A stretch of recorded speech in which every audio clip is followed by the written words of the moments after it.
السلام علیکم ورحمۃ اللہ۔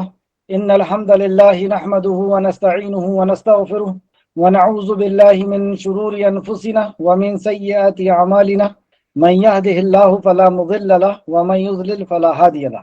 بلا شبہ تمام تعریف اللہ ہی کے لیے ہے۔ ہم اللہ کی حمد اور ثنا بیان کرتے ہیں، اسی سے مدد مانگتے ہیں اور اسی سے بخشش طلب کرتے ہیں۔ اپنے نفس کی شرارتوں اور اپنے برے اعمال سے اللہ کی پناہ میں آتے ہیں۔ جسے اللہ ہدایت دے اسے کوئی گمراہ نہیں کر سکتا، اور جسے وہ ہدایت نہ دے اسے کوئی راہ راست پر نہیں لا سکتا۔ واشہد ان لا الہ الا اللہ، اور میں گواہی دیتا ہوں کہ اللہ کے سوا کوئی معبود برحق نہیں۔ وحدہ لا شریک لہ، اس کا کوئی شریک نہیں، وہ اکیلا ہے۔ واشہد ان محمدا عبدہ ورسولہ، اور میں گواہی دیتا ہوں کہ محمد صلی اللہ علیہ وسلم اللہ کے بندے اور اس کے رسول ہیں۔ اما بعد، حمد اور صلوات کے بعد، فإن خیر الحدیث کتاب اللہ وخیر الہدی ہدی محمد صلی اللہ علیہ وآلہ آلہ وسلم، یقیناً تمام باتوں سے بہتر بات اللہ کی کتاب ہے، اور تمام طریقوں سے بہتر طریقہ جناب محمد رسول اللہ صلی اللہ علیہ وسلم کا طریقہ ہے۔ وشر الامور محدثاتها وکل بدعۃ ضلالہ وکل ضلالۃ فی النار، اور تمام امور، تمام کاموں میں سے برے کام دین میں خود ساختہ نکالے گئے کام ہیں، یعنی بدعت ہے، اور ہر بدعت گمراہی ہے، اور ہر گمراہی کا انجام جہنم ہے۔ معزز سامعین اکرام، آج انشاءاللہ سورہ زلزال کا آغاز ہوگا۔ سورہ زلزال، اسے سورہ زلزلہ بھی کہا جاتا ہے۔ سورہ زلزال مکی صورت ہے۔ اس کے پہلے سورہ بینہ ہم نے پڑھا۔ سورہ بینہ کو پڑھ کر کے سنانے کا اللہ رب العزت نے حکم دیا نبی مکرم صلی اللہ علیہ وسلم کو کہ اپنے صحابی ابی بن قعب کو لم یکن الذین کفروا پڑھ کر کے سنائیے۔ حدیث اس طرح ہے۔ تو تفسیر ابن کثیر جلد نمبر 6 صفحہ نمبر 549۔ امام احمد رحمۃ اللہ علیہ نے حضرت انس بن مالک رضی اللہ عنہ سے روایت کیا ہے کہ رسول اللہ صلی اللہ علیہ وسلم نے حضرت ابی بن قعب رضی اللہ عنہ سے فرمایا، بے شک اللہ تعالیٰ نے مجھے یہ حکم دیا ہے کہ میں تمہارے سامنے لم یکن الذین کفروا پڑھوں۔ انہوں نے عرض کیا، یعنی ابی بن قعب نے عرض کیا، ابی بن قعب رضی اللہ عنہ نے عرض کیا، اللہ تعالیٰ نے آپ کے سامنے میرا نام لیا ہے۔ بتائیں کتنی بڑی شرف کی بات ہے کہ ابی بن قعب کو آپ یہ سورت سنائیے۔ تو ابی بن قعب کے سامنے جب نبی مکرم نے کہا کہ اللہ نے یہ کہا ہے کہ میں تمہیں یہ سورت سناؤں، تو ابی بن قعب کہتے ہیں کیا اللہ سبحانہ و تعالیٰ نے میرا نام لیا ہے؟ آپ نے فرمایا نعم، ہاں۔ چنانچہ حضرت ابی بن قعب رضی اللہ عنہ رونے لگے، اس خوشی میں رونے لگے کہ خالق کائنات کا رب، ساری مخلوق کا خالق اور مالک، اس رب نے میرا نام لیا اور مجھے یہ سورت سنانے کا کہا ہے۔ اسے امام بخاری اور مسلم نے بھی روایت کیا ہے۔ بخاری شریف حدیث نمبر 3809 اور مسلم شریف حدیث نمبر 799 اور 246۔ آج ہم پڑھنے والے ہیں سورہ زلزال۔ سورہ زلزال کے تعلق سے ایک حدیث سماعت فرمائیں۔ سیدنا عبداللہ بن عمر رضی اللہ عنہ بیان کرتے ہیں، رسول اللہ صلی اللہ علیہ وسلم کے پاس ایک آدمی آیا اور کہنے لگا، اے اللہ کے رسول صلی اللہ علیہ وسلم، مجھے کچھ قرآن پڑھائیں۔ آپ نے فرمایا 3 سورتیں پڑھو جن کی ابتدا میں الف لام را آتا ہے، یعنی سورہ یونس، سورہ ہود اور سورہ یوسف۔ یہ 3 سورتیں ایسی ہیں جس میں الف لام را آتا ہے، یعنی حرف مقطعات آتے ہیں، یہی والے الف لام را۔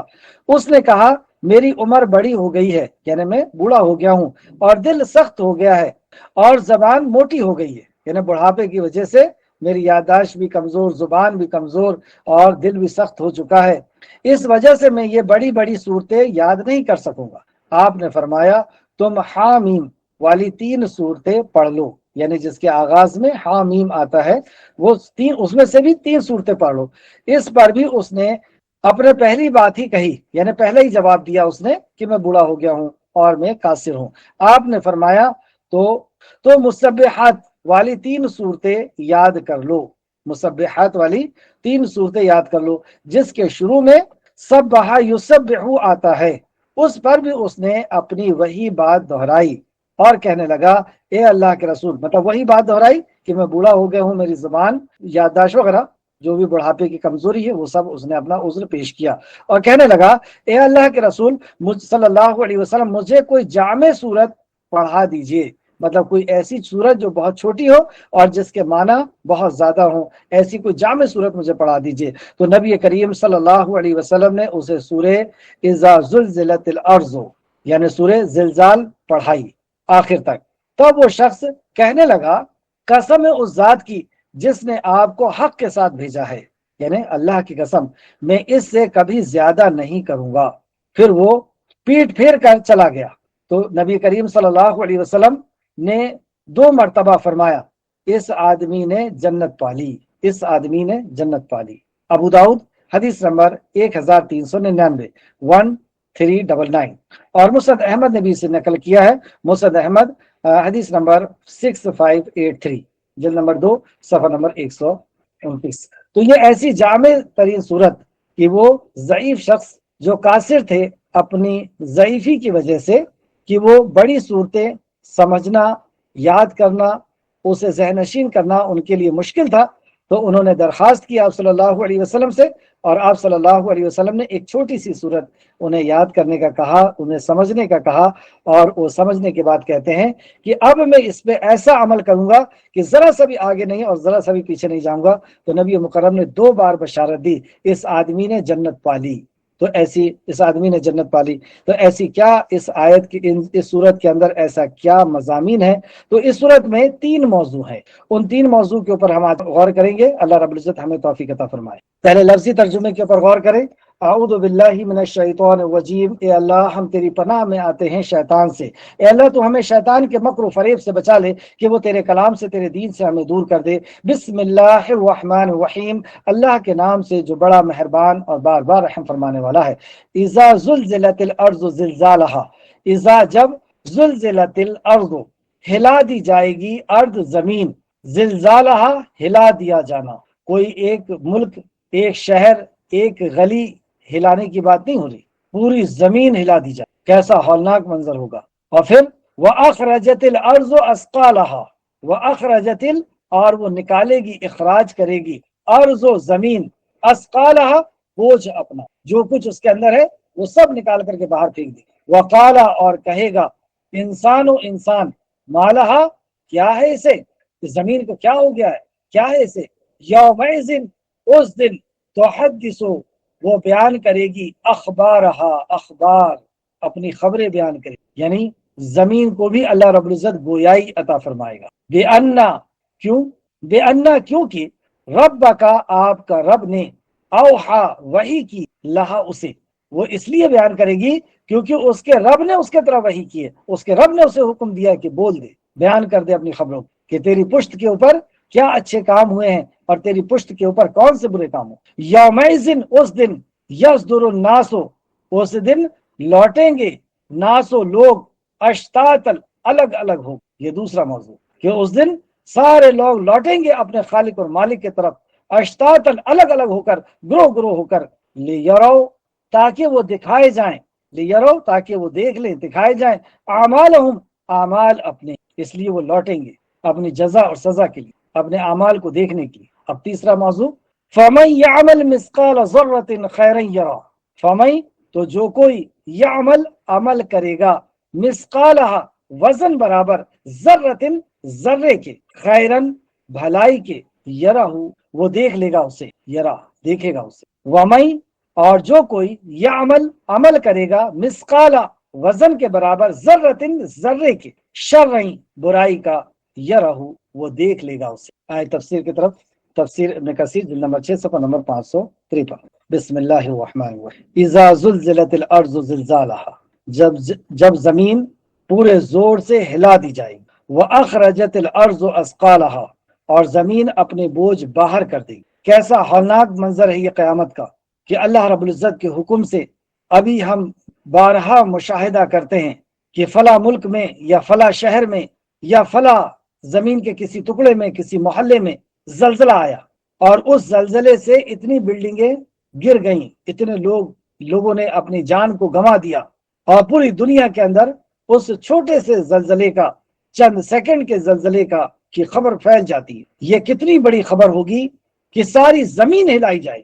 اذا زلزلت الارض زلزالها جب زمین پورے زور سے ہلا دی جائے. اور اس کے بعد واخرجت الارض اثقالها اور زمین اپنے بوجھ باہر نکال دے. یہ ہے وہ قیامت کی ہولناکی، یہ قیامت کا وقوع کہ زمین اپنا بوجھ نکال دے. زمین میں کون سے بوجھ؟ ایک جو انسان دفن ہے ان سارے انسانوں کو باہر نکالا، اور دوسرا بوجھ جو خزانہ اس کے اندر دفن ہے، اور یہی خزانہ، یہی سونا اور چاندی، یہی خزانے کو اس کی انسان کی نافرمانی کی وجہ بننے کی یہی سبب تھا۔ اسی خزانے کو حاصل کرنے کے لیے، اسی سونے اور چاندی کو اکٹھا کرنے کے لیے انسان نے ظلم کیا تھا۔ اس نے کبھی اپنے رشتوں کو کاٹا، کبھی خون خرابہ کیا، کبھی کسی کی زمین کو ہڑپا، کبھی کسی کو ساتھ ظلم کیا۔ یہ ساری چیزیں اس نے صرف اسی خزانے کے لیے کی۔ آج یہ خزانہ بھی نکال دیا گیا اور انسان کو بھی نکال دیا گیا۔ کیا کرے گا انسان؟ کیا اس خزانے کو وہ لے کر کے جائے گا؟ وہ دیکھ کر کے اور پچھتائے گا کہ یہی وہ خزانہ ہے جس کے لیے میں نے اپنے عزیز رشتہ داروں کو، اپنی بہنوں کو، اپنے بھائی کو جو ہے قطع تعلق کر لیا۔ ہائے افسوس، یہی وہ خزانہ ہے کہ جس کی وجہ سے میں نے فلاں کا خون کیا تھا، یہی وہ خزانہ ہے کہ جس کی وجہ سے میں نے فلاں کی زمین کو اپنے قابو میں کر لیا تھا، یہی وہ خزانہ ہے جس کے لیے میں نے اللہ رب العزت کی فلاں نافرمانیاں کی تھی، بیاج کا کاروبار کیا تھا، ظلم کا بازار کو میں نے گرم کیا تھا۔ تو انسان زمین سے نکل چکا اور وہ خزانے بھی نکل گئے۔ تو کیا یہ خزانے اس دن تو ہم پیچھے پڑ آئے ہیں کہ اس دن 9 ماہ کی 10 ماہ کی گابن اونٹنی کو بھی ایسا وہ چھوڑ دے گا، جبکہ عربوں کے لیے اونٹ بہت قیمتی سرمایہ ہے، اور وہ سرخ ایسی اونٹ جو بچے کو جنم دینے والی ہے، پریگننٹ ہے، اس کو تو بہت حفاظت کے ساتھ سنبھال کر کے عرب والے رکھا کرتے تھے، لیکن یہ قیامت کی ہولناکی ایسی کہ وہ اس کے ایسے قیمتی سرمایے سے بیزار ہو جائیں گے۔ ماں اپنے دودھ پیتے ہوئے بچے کو سے بیزار ہو جائے گی، اسے چھوڑ دے گی۔ ایسا وہ ہولناک دن ہوگا۔ اس کے تعلق سے دوسرے مقام پر بھی دیکھا جا سکتا ہے، جیسے کہ اللہ سبحانہ تعالیٰ نے فرمایا سورہ قمر کے اندر، سو اس سے منہ پھیر لے، مطلب جو اے نبی مکرم آپ کو ستا رہے ہیں، آپ کی بات کا انکار کر رہے ہیں، آپ کے اوپر ظلم کے پہاڑ کو توڑ رہے ہیں، آپ ان سے منہ پھیر لیجئے۔ جس دن پکارنے والا ایک ناگوار چیخ کی طرح پکارے گا، وہ چیخ اسے گوارا نہیں ہوگی، لیکن اسی چیخ کی طرح پکارے گا۔ ان کی نظریں جھکی ہوئی ہوں گی، یعنی ذلت کی وجہ سے اپنے گناہوں کو یاد کر کے، اپنے گناہوں کو سمجھ کر کے، پہچان کر کے، ان کی ذلت سے نظریں گری ہوئی ہوں گی، اور وہ قبروں سے نکلیں گے جیسے وہ پھیلے ہوئے ٹڈی دل ہے، ایسے تیزی کے ساتھ ایک کے بعد ایک نکل رہے ہوں۔ اور جب یہ نکلیں گے اور زمین اپنی خبروں کو، اپنے خزانے کو باہر کر دے گی، تو یہ کیسے اس سے بیزار ہوں گے۔ اس کے تعلق سے ایک حدیث جو امام مسلم نے اپنی کتاب میں لے کر کے آئے ہیں، سیدنا ابو ہریرہ رضی اللہ عنہ بیان کرتے ہیں، رسول اللہ صلی اللہ علیہ وسلم نے فرمایا، زمین اپنے پوشیدہ خزانے، پوشیدہ نے چھپے ہوئے خزانے اگل دے گی، اور وہ سونے اور چاندی کے ستون کے مانند ہوں گے۔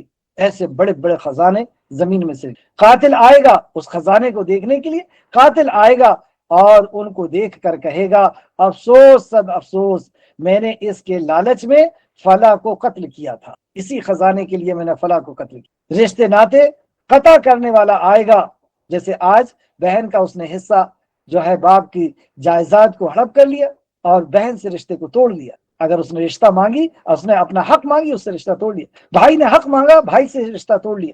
پڑوسی کے اس نے زمین کو اپنے قبضے میں کر لیا۔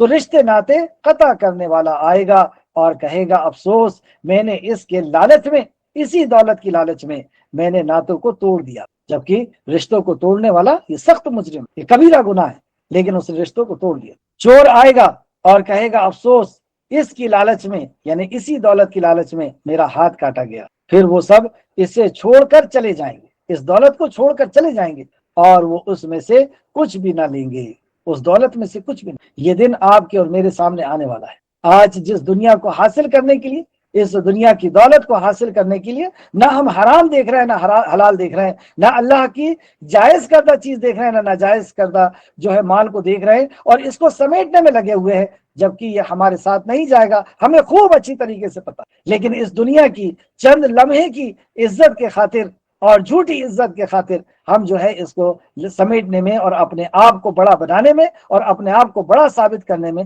سب کچھ بھول گئے۔ تو اللہ رب العزت ایک دن ہمارے سامنے یہ لے کر کے آئے گا کہ ہم قبر سے نکلیں گے اور یہ خزانہ ہمارے سامنے ہوگا۔ اس دن ہمیں سمجھ میں آئے گا کہ یہ خزانے کی آج ضرورت نہیں ہے، آج تو ضرورت ہے کہ وہ ہم نے دنیا میں کیا کر کے آئے ہیں، کیا حلال کام کر کے آئے، کیا حرام کام کر کے آئے ہیں، کیا اللہ کی فرمانبرداری اور کیا نافرمانی کر کے آئے. یہ خزانہ ہمارے کام آنے والا نہیں ہے، ہمارے اچھے اعمال ہمارے کام آنے والے ہیں، اور یہ سب کچھ چھوڑ کر کے وہ بندہ چلا جائے گا. اسے امام مسلم نے روایت کیا، مسلم شریف حدیث نمبر 1013. یہ اس صورت کا پہلا موضوع ہم پڑھ رہے ہیں.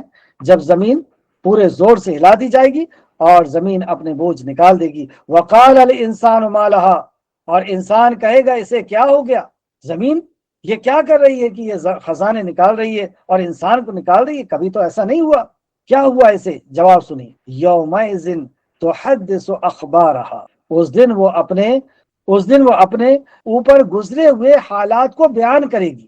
صرف یہی نہیں ہوگا کہ وہ اپنے خزانے نکالے گی اور انسانوں کو نکالے گی، وہ اپنے اوپر کیے ہوئے حالات کو بھی بیان کرے گی. اب دیکھیں کہ کس طرح سے گواہی حشر کے میدان میں ہونا ہے، کہ جس زمین کے اوپر اس نے اچھے یا برے کام کیا تھا، وہ زمین آج گواہی دے گی کہ میری پشت کے اوپر یہ حرام کام اس بندے نے کیا، میری پشت کے اوپر، میری پیٹھ کے اوپر اس بندے نے یہ حلال کام کیا تھا، یہ اللہ کی فرما برداری کی تھی، یہ اللہ رب العزت کے لیے اس نے ندا لگائی تھی، اس نے آواز دی تھی. اور یہی زمین بتائے گی کہ میری پشت کے اوپر اس نے یہ بدکاری کی تھی، یہ حرام کام کیا. تو ایک طرف تو زمین بھی گواہی دے رہی ہے، دوسرا طرف انسان کے اعضاء بھی گواہی دیں گے.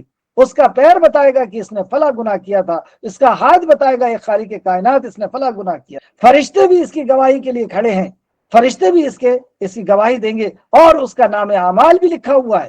کتنی پیشیاں، کتنی گواہی ہمارے سامنے کھڑی ہو جائے گی. اور خود خالق کائنات ذرے ذرے کو جاننے والا ہے، ایک ایک اعمال کو جاننے والا ہے، ایک ایک عمل کو، باری چھوٹے سے چھوٹے عمل کو اللہ رب العزت جاننے والا. سورہ تکویر آیت نمبر 83 دیکھیں.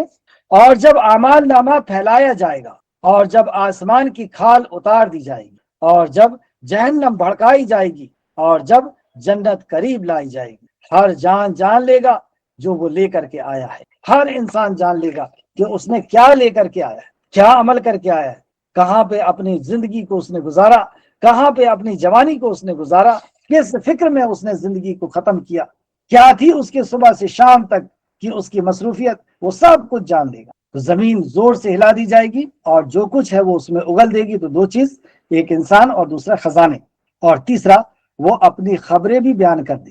آج آپ ٹیپ ریکارڈ دیکھتے ہیں، ہمارے سائنسداں نے اسے بنایا، ایک ریل ہوتی ہے، اور وہ ریل کس سے بنتی ہے؟ زمین کے کچھ کڑوں سے، اور اس میں ایک خاص ٹیمپریچر اور ایک خاص اس کو پروسیس سے گزارا جاتا ہے، اور ریکارڈ کرنا شروع کرتی ہے آوازوں، اور پھر اسی پروسیس سے اس کو گزارا جاتا ہے، وہ بیان کرنا شروع. ایک پتلی سی ریل ہم دیکھ رہے ہیں، اور آج کل تو اس کو بھی ہٹا کر کے ایک چپ لگا دی گئی. جس انسان نے اسے بنایا ہے اس کا خالق، جس خالق نے، جس رب نے اسے یہ دماغ دیا اور یہ چیزیں مہیا کی، وہ چیزیں زمین میں پھیلی ہوئی ہے، اور وہ رب یہ سب ریکارڈنگ کروا رہا ہے، اور وہ پھر سے اسے اجازت دے گا، حکم دے گا، وہ خاص ایک پروسیس سے زمین گزرے گی اور زمین اگلنا شروع کر دے گی. ہم کہیں سے بچ نہیں سکتے اللہ رب العزت، ہم عمل کر کے کہیں چھپ نہیں سکتے، کہیں بھاگ نہیں سکتے. اور اللہ سے بھاگ کر کہاں جائیں گے؟ ایک مثال کہ لومڑی نے زمین سے قرض لی، اور جب زمین نے لومڑی سے قرض مانگا تو لومڑی بھاگنے لگی. بھاگتے بھاگتے بھاگتے بھاگتے ایک زمین میں جا کر کے رکی، وہاں پر بھی زمین تھی. زمین نے پھر مطالبہ کیا، لاؤ قرض دیو. پھر وہاں سے بھاگ بھاگ کر کے ایک گفا میں جا کر کے چھپی، وہاں پر بھی زمین تھی. پھر زمین نے مطالبہ کیا کہ میرا قرض واپس لے کے آؤ. پھر وہاں سے بھاگنا شروع کی، پھر پہاڑ پہ چڑھی، وہاں پر بھی زمین تھی. کہاں بھاگ کر کے جائے گی؟ زمین سے قرض لے کے کہاں بھاگے گی؟ تو ایسی خالق کائنات کی بارگاہ میں ہم نے نافرمانی اگر کی تو ہم اللہ سے بھاگ کے کہاں جائیں گے؟ کہیں پر بھی جائیں گے، اللہ رب العزت اس کو پکڑنے پر اللہ رب العزت قادر ہے. تو وہاں پر جب وہ انصاف کا فیصلہ کرے گا، نام اعمال اس کا کھولا جائے گا، اور اگر اس نے انکار کر دیا کہ یہ تیرے فرشتوں نے اللہ ظلم کیے ہیں، میں نے یہ گناہ نہیں کیا، اللہ رب العزت اس کے منہ میں مہر لگا کر کے اور اسی کے جسم سے اگلوائے گا. تو اس کا ہاتھ بتائے گا اللہ یہ اس نے یہ کیا تھا، پیر بتائے گا یہ کیا تھا، پھر زمین بھی بتائے گی کہ میری پشت پہ یہ کام ہوا تھا، فرشتے گواہی دیں گے، اور خود خالق کائنات سب کچھ جاننے والا. اللہ سبحانہ تعالیٰ نے فرمایا اذا زلزلت الارض زلزالها، اور جب زمین پوشیدہ پورے زور سے ہلا دی جائے گی. اذا زلزلت الارض زلزالها، اور جب زمین پورے زور سے ہلا دی جائے گی، ساری ارض، سارا ارض. وَأَخْرَجَتِ الْأَرْضُ أَثْقَالَهَا، اور زمین اپنے بوجھ باہر نکال دے گی، یعنی انسان کو اور خزانے کو. وَقَالَ الْإِنسَانُ مَا لَهَا، اور انسان کہے گا اسے کیا ہوا ہے. يَوْمَئِذٍ تُحَدِّثُ أَخْبَارَهَا، اس دن وہ اپنے اوپر گزرنے والے حالات بیان کرے گی کہ میرے ساتھ میرے اوپر کیا ہوا. بِأَنَّ رَبَّكَ أَوْحَىٰ لَهَا، کیونکہ بے شک آپ کا رب اسے اوحیٰ لہا، اسے حکم دے گا، اسے وحی دے گا. ابن عباس رضی اللہ عنہ فرماتے ہیں کہ اس کا مراد یہ ہے کہ اللہ اسے وحی دے گا، اللہ اسے حکم دے گا کہ بیان کر، اگل دے اپنی خبروں کو. اس لیے وہ خالق کائنات کے حکم پر اپنی خبروں کو اگل دے گی اور اپنے خزانوں کو نکال دے گی اور انسان کو نکال دے گی، کیونکہ بے شک آپ کا رب اسے یہی حکم دے گا. سورہ مبارک کا یہ پہلا موضوع ہے. دوسرا موضوع یہاں سے شروع ہوتا ہے آیت نمبر 6. یومئذ یصدر الناس اشتاتا لیروا اعمالہم، اس روز الگ الگ ہو کر لوٹیں گے تاکہ انہیں ان کے اعمال دکھائے جائیں. اس دن ہر انسان الگ الگ ہو کر کے لوٹے گا، الگ الگ اپنے اعمال کے مطابق اپنے جیسے لوگوں کے ساتھ. مشرک ایک طرف ہے، کافر ایک طرف ہے، مومن ایک طرف ہے، اللہ کی نافرمانی کرنے والے الگ اور فرما بردار الگ. تو فرما بردار کی وہ 3 جماعتیں، ایک دائیں ہاتھ والے، ایک بائیں ہاتھ والے، ایک سبقت کرنے والے. تو گویا کہ نیک لوگوں کی الگ جماعت ہے، اور جو برے لوگ ہیں وہ اپنے اعمال کے مطابق، اپنے دل کی خرابی کے مطابق. اور دل کی خرابی یہ سب سے خطرناک خرابی ہے. ہمارے جسم کے اندر کسی بھی جگہ میں اگر کوئی خرابی ہے تو اس کی شدت یا اس سے ہونے والے نقصانات کو بھی ہم محسوس کر سکتے ہیں، سمجھ سکتے ہیں. اور دل میں اگر کوئی خرابی ہوئی ہے تو اس کو بھی سمجھ سکتے ہیں. تو دل کے اندر اس کی کیا خرابی تھی، ریاکاری تھی اس کے اندر، دنیا کی محبت تھی اس کے اندر، آخرت کا انکار تھا اس کے اندر. تو دل کی جو خرابیاں تھیں، اور وہ اس کے مطابق جیسی اس کی خرابی ہوگی وہ اپنے ساتھیوں کے ساتھ اکٹھا کیا جائے گا. تو سب لوگ گروہ در گروہ اپنے اعمال کے مطابق اپنے اپنے ساتھیوں کے ساتھ اللہ کی بارگاہ میں کھڑے کیے. یہ پیشی کا دن. یہ دوسرا سبق، دوسرا موضوع الگ الگ اٹھائے جائیں گے. اور تیسرا، اب اس کا ذرے ذرے کا حساب ہوگا. فَمَن يَعْمَلْ مِثْقَالَ ذَرَّةٍ خَيْرًا يَرَهُ، لہٰذا جس نے ذرہ بھر بھی بھلائی کی ہوگی وہ اسے دیکھے گا. ذرہ برابر کی بھلائی، ذرہ کسے کہتے ہیں، اور اسے بھی تولا جائے گا. تو اعمال نامہ اللہ رب العزت کا کس قدر ذرے ذرے کا وزن کرنے والا ہے، اس کے اوپر آپ غور کریں. جیسے کہ لقمان علیہ السلام نے اپنے بچوں سے کہا کہ تمہاری نیکی اگر ذرہ سی بھی ہو اور وہ کہیں چٹان میں بھی چھپ جائے تو اللہ اسے بھی لے آئے گا. تو ہم اپنی ذرہ برابر بھی نیکی کو حقیر نہ جانیں، اور ذرہ برابر بھی گناہ کو ہم حقیر نہ جانیں کہ اس سے کیا ہوتا ہے، یہ تو چھوٹا سا گناہ ہے. ذرہ کسے کہتے ہیں؟ جب سورج کی روشنی کسی سوراخ سے ہو کر کے گزرتی ہے. کبھی آپ دیکھیں گا صبح کے وقت میں یا شام کے وقت میں سورج کی روشنی ہمارے گھر کے کسی سوراخ سے ہو کر کے اگر اندر آ رہی ہوتی ہے تو اس روشنی میں ایک ہمیں باریک باریک سے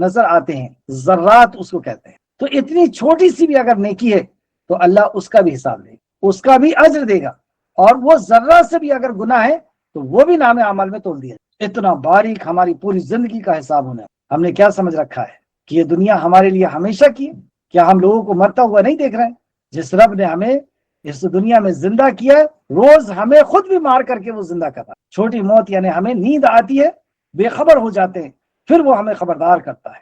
وہی اللہ ہمیں بڑی موت دے گا اور وہی رب ہمیں پھر سے اٹھائے گا. نبی مکرم نے فرمایا جس طرح تم سوتے ہو اس طرح تم مر جاؤ گے، اور جس طرح تم اٹھتے ہو اس طرح تم اٹھائے جاؤ. وہ رب ہمیں اٹھا کر کے، کیونکہ بے فائدہ اس نے دنیا نہیں بنائی، وہ ہمارا حساب و کتاب لے گا اور ایسا ذرے ذرے کا حساب لے گا. تو جس نے ذرہ بھر بھی بھلائی کی ہوگی وہ اسے دیکھ لے. وَمَن يَعْمَلْ مِثْقَالَ ذَرَّةٍ شَرًّا يَرَهُ، اور جس نے ذرہ بھر بھی برابر بھی برائی کی ہوگی وہ اسے بھی دیکھ لے. تو ذرے ذرے کا اللہ رب العزت نے حساب لینا ہے.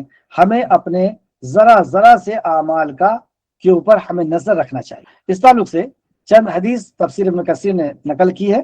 صحیح بخاری میں حضرت علی رضی اللہ عنہ سے مرفوعاً روایت ہے کہ اگر کہ آگ سے بچ جاؤ خواہ آدھی کھجور کے ساتھ خواہ اچھی بات کے ساتھ، یعنی جہنم کی آگ سے بچ جاؤ. کیونکہ جب نام اعمال تولا جائے گا تو ذرا سی چیز بھی نام اعمال کو بھاری کر دے گی یا ہلکا کر دے گی. آپ دیکھیں جب کوئی چیز تولی جاتی ہے، اگزامپل کے طور پر گیہوں تولا جا رہا ہے، ایک دانہ اسے یا تو ادھر کر دیتا ہے وزن کی طرف یا ایک دانہ اس کو گیہوں کی طرف کر دیتے. تو جب ہمارا نام اعمال تولا جائے گا تو ہمارے لیے ایک ذرہ نیکی بھی بہت بڑی ہوگی. وہ اگر بیچ میں آ گیا تو یہ ایک ذرہ اسے گرا کر کے اور بھاری کر دینے کے لیے کافی ہو جائے گا، اور اسی بنیاد پہ پھر نام اعمال اس کو دیا جائے گا اس کے دائیں ہاتھ پر. تو مرفوعاً روایت ہے، اگر آگ سے بچو خواہ آدھی کھجور کے ساتھ خواہ اچھی بات کے ساتھ، یعنی اخلاص کے ساتھ کہ میرا رب مجھے دیکھ رہا ہے اور میں صرف اللہ کی رضا کے لیے اس یتیم کو یا اس غریب کو یہ چیز دے رہا ہوں، اس سے مجھے کچھ چاہیے نہیں کہ وہ میری عزت کرے، مجھے بڑا سمجھے، وہ میرے سے دب کر کے رہے، میری عزت کرے، اس سے کوئی بدلہ نہیں چاہیے، اور نہ ہی کوئی دیکھ لے اور دیکھ کر کے میری عزت کرے، یہ بھی اس کی نظر میں نہیں ہے. وہ کیوں دے رہا ہے؟ میرا رب مجھ سے راضی ہو، یہ عمل اس کے لیے کافی ہو جائے. صحیح میں یہ حدیث بھی مرفوع ہے. یہ حدیث جو ہے میں نے بخاری کی پڑھی تھی، بخاری شریف حدیث نمبر 6563 اور یہ مسلم میں بھی ہے، لیکن میں آگے چلتا ہوں. یہ حدیث بھی مرفوع ہے. صحیح میں یہ حدیث بھی مروی ہے. کسی بھی نیکی کو حقیر نہ جانو، نبی کریم صلی اللہ علیہ وسلم نے فرمایا کسی بھی نیکی کو حقیر نہ جانو، خواہ اپنے ڈول سے پانی طلب کرنے والے کے برتن میں پانی ڈالنا. آپ پانی لے رہے ہیں اور کسی نے پانی مانگا ہے اور وہ پانی آپ نے اس کے ڈول میں ڈال دیا، یہ نیکی کا کام ہے اور اس کو بھی حقیر نہ جانو. تو اس نیکی کے کام کو بھی ان شرائط کے ساتھ ہمیں کرنا چاہیے. پہلا تو ایمان کہ اللہ مجھے اس کا اجر دے گا حشر کے میدان میں، اور دوسرا اخلاص کے ساتھ کہ میرا رب راضی ہو جائے، کوئی دیکھے نہ دیکھے، یہ مجھے اچھا سمجھے نہ سمجھے، میرا رب مجھ سے راضی ہو. اور تیسرا جناب رسول اللہ صلی اللہ علیہ وسلم کا طریقہ. تو اگر ہم نے ایسے اس شرط کے ساتھ اگر ایک ڈول پانی بھی کسی کو دے دیا ہے تو وہ بھی ہمارے لیے کافی ہے. خواہ اپنے بھائی کو خندہ پیشانی سے ملنا. دوسرا نیکی کیا بتائی کہ یہ نیکی تمہیں بڑی چھوٹی لگتی ہے. پھر سے دیکھیں یہ حدیث مروی ہے کہ نبی کریم صلی اللہ علیہ وسلم فرمایا کسی بھی نیکی کو حقیر نہ جانو، ہلکا نہ جانو کہ کریں نہ کریں چلتا ہے، حقیر نہ جانو. خواہ اپنے ڈول سے پانی طلب کرنے والے کے برتن میں پانی ڈالنا، خواہ اپنے بھائی کو خندہ پیشانی سے ملنا. بھائی سے خندہ پیشانی سے ملنا یعنی اس کی بہت کمی ہو گئی، بہت کمی ہو گئی. لوگ آج کے اس دور میں کسی سے مسکرا کر کے نہیں مل پا رہے. مسجدوں میں آپ روزانہ جائیں، آپ دیکھیں کوئی کسی سے مسکرا کر کے ملنے کو بھی تیار نہیں. سب اپنی اپنی زندگی میں مصروف ہے. کوئی کسی کے گھر بھی آ جا رہا ہے تو اس کے ساتھ خندہ پیشانی سے یعنی خوشی کے ساتھ چہرے میں مسکراہٹ لا کر کے اور خوشی کے ساتھ ہاتھ ملا کر کے اسے اندر بٹھانا، یہ بھی گوارا ہے، یہ نیکی کا کام. اگر اللہ کی رضا کے لیے آپ اس کو کر رہے ہیں کہ میرا مسلمان بھائی آیا ہے، یہ انسان آیا ہے، تو اس کو خوشی کے ساتھ اگر ویلکم کر رہے ہیں، اس کا دل خوش ہوگا نا. آپ کسی کے پاس گئے ہیں ملنے کے لیے، یا کوئی راستے میں آپ سے مل گیا ہے اور آپ اس سے منہ چڑھا کر کے اور بازو سے نکل جائیں، یا ایسا سلام کریں کہ آپ کے سلام میں ہی لگ رہا ہے کہ یہ سلام نہیں کرنا چاہتا تھا، مجبوری سے سلام کیا، یا پھر آپ اس کو دیکھیں اور آپ خوش ہو جائیں اور اس سے خوش ہو کر کے اس سے آپ نے مصافحہ کیا، اس کو دعائیں دی، تو یہ خوشی اس کو محسوس ہوگی کہ میرا بھائی مجھ سے خوشی سے ملا. یہ نیکی ہے اور یہ نیکی کو حقیر مت جانو.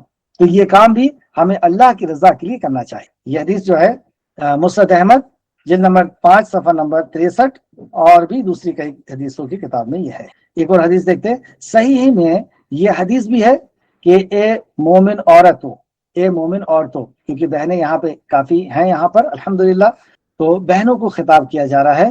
اور اس پر بھی ہم غور کریں کہ ہمارے گھروں میں روزانہ کھانے کے ڈسٹ بین میں کتنا کھانا پھینکتا ہے. ہمارے جو علاقہ ہے یہاں پہ 2 ڈسٹ بین ہوا کرتے ہیں، ایک سوکھا کچرے کا اور ایک گیلے کچرے کا. گیلا کچرا یعنی جو کھانے پینے کی اشیاء ہیں وہ اس میں رکھی جاتی ہے. روزانہ جب اس کچرے کی گاڑی آتی ہے گورنمنٹ کی طرف سے تو ہر گھر سے 2 بالٹیاں نکلتا ہے، یعنی وہ کھانا زیادہ بنا تھا اور وہ پھینک رہا، اور غریب فٹ پاتھ پر بیٹھے ہوئے. انہیں اتنی بھی توفیق نہیں ہوئی کہ کھانا بچ گیا ہے اور اسے لے جا کر کے کسی غریب کو دے دیں. بچا ہوا الگ سے بنا کر دینا تو بہت دور. اس قدر سستی اور اس قدر حقیر جان رہے ہیں. اگر اس ایک دانے کا اللہ نے حساب لے لیا، دے پائیں گے ہم؟ وہ ایک دانہ کتنا قیمتی ہے. جب اللہ رب العزت زمین نکالنا بند کر دے تب ہمیں سمجھ میں آئے گا کہ وہ ایک لقمہ جس کو ہم بہت آسانی کے ساتھ گنج میں سے خروج کر کے جو پھینک دے رہے ہیں، وہ ایک لقمہ کتنا قیمتی. جب وہ زمین سے نکلنا بند ہو جائے گا تب سمجھ میں آئے. یا پھر اللہ رب العزت نے اگر اس کا حساب لے لیا، کیونکہ وہ تو ذرہ ذرہ کا حساب لے گا. اگر اس نے حساب لے لیا کہ یہ نعمت میں نے دیا تھا اور یہ نعمت فلاں فلاں کو میسر نہیں تھی، وہ بھوکے تھے اپنے گھر میں اور بھوک نے ان کو روڈ پر لا کر کے بٹھال دیا تھا، اور روڈ پہ وہ بھیک مانگ رہے تھے، کٹورا لے کر کے بیٹھے ہوئے تھے، اور تم نے اس کو کچرے میں پھینکا لیکن اسے لے جا کر کے نہیں دیا، کیا جواب دیں گے؟ ہم کھیل سمجھ رہے ہیں اس زندگی کو، ان نعمتوں کو ہم نے کھیل سمجھ لیا ہے۔ یہ نعمت اللہ رب العزت کی دی ہوئی ہے، اور اللہ رب العزت کسی بھی چیز کا حساب لے سکتے۔ اللہم احسبنی حسابا یسیرا، اے اللہ ہمارے حساب کو آسان فرما دے، اے اللہ ہمارے حساب کو آسان فرما دے، اے اللہ ہمارے حساب کو آسان فرما دے۔ آپ صلی اللہ علیہ وسلم نے فرمایا، اے مومن عورتوں، کوئی پڑوسن کسی دوسرے پڑوسن کو حقیر نہ جانے، کوئی پڑوسن کسی دوسری پڑوسن کو حقیر نہ جانے۔ کس کس بنیاد پر ہم حقیر جانتے ہیں؟ کبھی پیسے اور دولت کی بنیاد پر، کبھی خاندان اور سماج کی بنیاد پر، اور کبھی خوبصورتی کی بنیاد پر، کبھی طاقت کی بنیاد پر۔ یہ کوئی بھی بنیاد ہو، یہ ساری چیزیں اللہ کی عطا ہے۔ یہ غرور کرنے کے قابل ہم نہیں ہیں، کیونکہ اس میں ہمارا کوئی رول نہیں ہے، یہ نعمت اللہ کی دی ہوئی۔ تو کوئی پڑوسی کسی دوسرے پڑوسن کو، کوئی پڑوسن کسی دوسرے پڑوسن کو حقیر نہ جانے، خواہ وہ اس کے طرف بکری کا ایک پایا ہی بھیجے، اسے حقیر نہ جانے اور بکری کا ایک پایا ہی بھیجے۔ نبی صلی اللہ علیہ وسلم کی یہ تعلیم بھی رہی ہے کہ اپنے کھانے کے، اپنے سالن کے شوربے کو زیادہ کر دو اور اپنے پڑوسی کو اسے پہنچاؤ۔ آج یہ چیز بالکل گم ہو گئی، کیا پڑوسی کیا ہو رہا ہے، کیا وہ پریشانی سے گزر رہا ہے، ایسے سنگ دل، ایسے سخت دل ہو گئے ہم، ایسے سخت دل۔ مسلمان ایسا نہیں ہوتا۔ نبی کریم صلی اللہ علیہ وسلم نے فرمایا، وہ مومن نہیں جس کے ہاتھ اور زبان سے اس کا پڑوسی محفوظ نہ ہو، مومن نہیں۔ ایک واقعہ مجھے یاد آیا، پہلے یہ حدیث نمبر لکھ لیں، بخاری شریف حدیث نمبر 2566، بخاری شریف حدیث نمبر 2566۔ کون سی حدیث؟ کہ کوئی اپنے پڑوسن کو حقیر نہ جانے، خواہ اسے بکری کا ایک پایا ہی کیوں نہ دے۔ یعنی اس کے ہاں سالن بنا تھا اور تھوڑا سا اس نے اسے دے دیا، اس عمل کو حقیر نہ جانو۔ تو پڑوسی کے ساتھ ہمارا اس قدر ایسا عالم ہو گیا ہے کہ نبی مکرم صلی اللہ علیہ وسلم کی یہ حدیث کو ہمیں ذہن میں رکھنا چاہیے کہ کوئی مومن ہی نہیں ہو سکتا اس وقت تک جب تک اس کا پڑوسی اس سے محفوظ نہ ہو۔ پڑوسی تو بہت دور کی بات ہے، ہمارے گھر کے لوگ ہم سے محفوظ نہیں، بیوی شوہر سے بعض دفعہ محفوظ نہیں، شوہر بیوی سے محفوظ نہیں۔ دنیا میں اگر کسی کی غیبت، کسی کی چغلی، کسی کی برائی وہ بیان کرنا ہے اسے، تو وہ اپنے ہی گھر والوں کی بیان کر، اپنی ہی ساس، اپنی ہی سسر، اپنے ہی شوہر، اپنے ہی اولاد، اسی کی غیبت اور چغلی میں صبح سے شام تک لگے۔ پڑوسی تو بہت دور کی بات ہے، گھر کے لوگ محفوظ نہیں، کیا مومن ہوگا یہ؟ رسول اللہ نے فرمایا کہ وہ مومن نہیں جس کا پڑوسی اس کے ہاتھ اور زبان سے محفوظ، یہ کیسا مومن ہو سکتا؟ اللہ رحم فرمائے، اللہ ہم سب کو سچا اور پکا مومن ہے۔ ایک عالم دین، مجھے یہ واقعہ یاد آیا، دیکھیں کیا ہوتا ہے پڑوسی اور مسلمان پڑوسی کیسا ہوتا ہے۔ ایک عالم دین اپنا گھر بیچنے کے لیے انہوں نے ایک عالم دین کے ایک پڑوسی نے جو کرسچن تھا، اپنا گھر اس نے بیچنے کے لیے نکالا اور اس کا ریٹ رکھا۔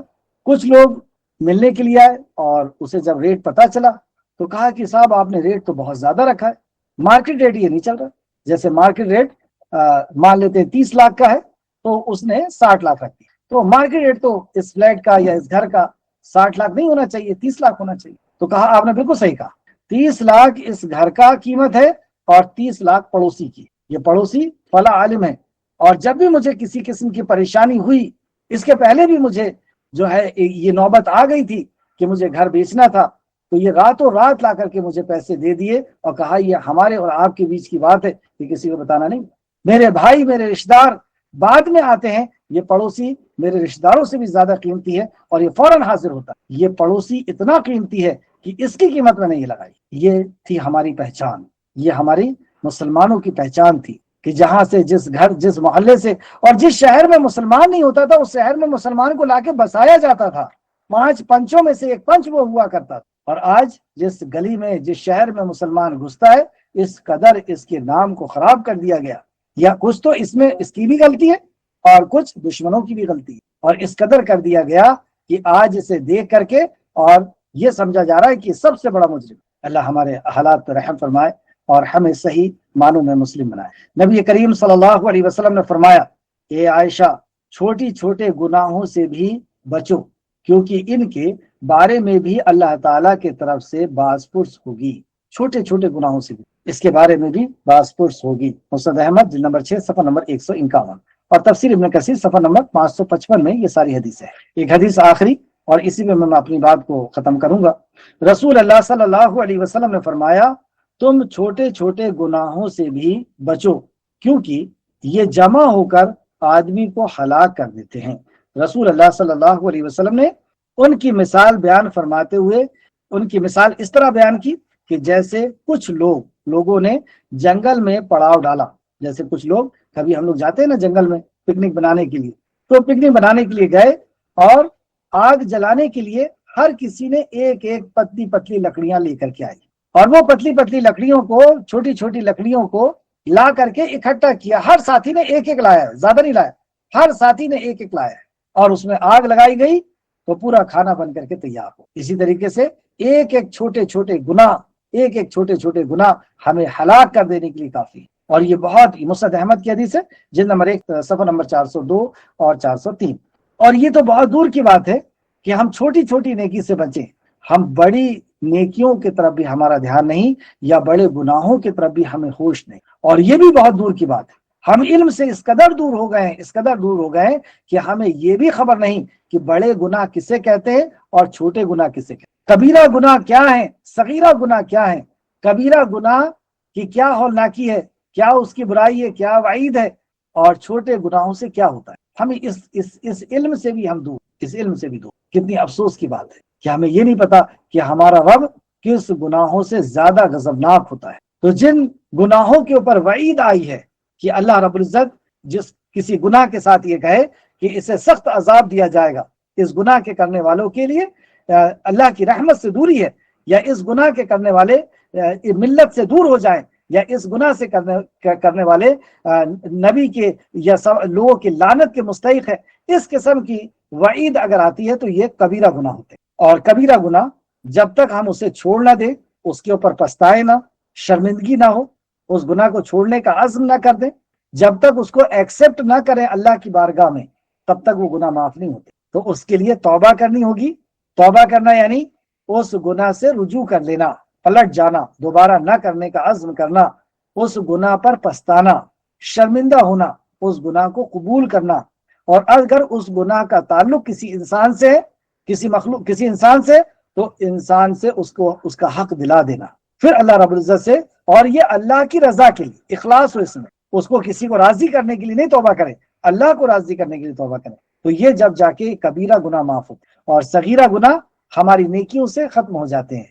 جیسے جب بندہ ایک نماز سے دوسرے نماز کا اہتمام کرتا ہے، ایک جمعہ سے دوسرے جمعہ کا، ایک رمضان سے دوسرے رمضان کا اہتمام کرتا ہے، تو یہ بیچ کا پیریڈ جو ہے اس کے چھوٹے گناہوں کو معاف کرتا ہے۔ جب وہ صدقہ اور خیرات کرتا ہے، چھوٹے گناہوں کو اللہ رب العزت معاف کرتا ہے۔ جب وضو بناتا ہے تو چھوٹے گناہوں کو اللہ رب العزت دھوتا ہے، بڑے گناہ معاف نہیں ہوتے۔ جو کبیرہ گناہ ہے ان کو یاد کر کے، اس پہ پچھتا کر کے، اور اللہ رب العزت سے خاص طور سے اس سے معافی مانگنا ہوتا ہے، تب جا کر کے وہ معاف ہوتے ہیں۔ ورنہ یہ گناہ کو ہم کیا سمجھ رہے ہیں کہ ہم نے گناہ کر دیا اور بس وہ لکھ دیے گئے اور اب حشر کے میدان میں ہی بات ہوگی، ایسا نہیں ہے۔ یہ گناہ ہمارے سروں کے اوپر ہی رہتے ہیں، یہ مصیبت بن کے ہم پر گرتے ہیں، یہ گناہ دنیا میں بھی ہمارا پیچھا نہیں چھوڑتے، اور اگر یہ دنیا میں ہم پر مصیبت بن کے اللہ گرا دے رہا ہے تو یہ بھی اللہ کا رحم ہے کہ اس گناہ کے آنے کی وجہ سے ہم اللہ رب العزت کی طرف رجوع کر لیں، اس سے توبہ کر لیں۔ 5 مقام پہ اللہ سبحانہ تعالیٰ نے فرمایا کہ جو مصیبت تم پہ آتی ہے یہ تمہارے گناہوں کا نتیجہ کیوں آتی ہے؟ تاکہ تم توبہ کر لو، تاکہ تم اللہ کی طرف رجوع کر لو، اس لیے اللہ رب العزت ان گناہوں کو ہم پر پہنچاتا ہے۔ آخر میں اللہ رب العزت سے دعا ہے کہ خالق مالک جو کچھ بھی ہم نے پڑھا اس پہ ہمیں مزید غور و فکر کرنے کی تو توفیق عطا فرما، جب تک ہمیں زندہ رکھ، ایمان، اخلاص اور عمل صالح کے ساتھ ہمیں زندہ رکھ، ہمارا خاتمہ بالخیر فرما، اور نیکوکاروں کے ساتھ ہمارا شمار فرما دے، آمین یا رب العالمین۔ السلام علیکم ورحمۃ اللہ وبرکاتہ۔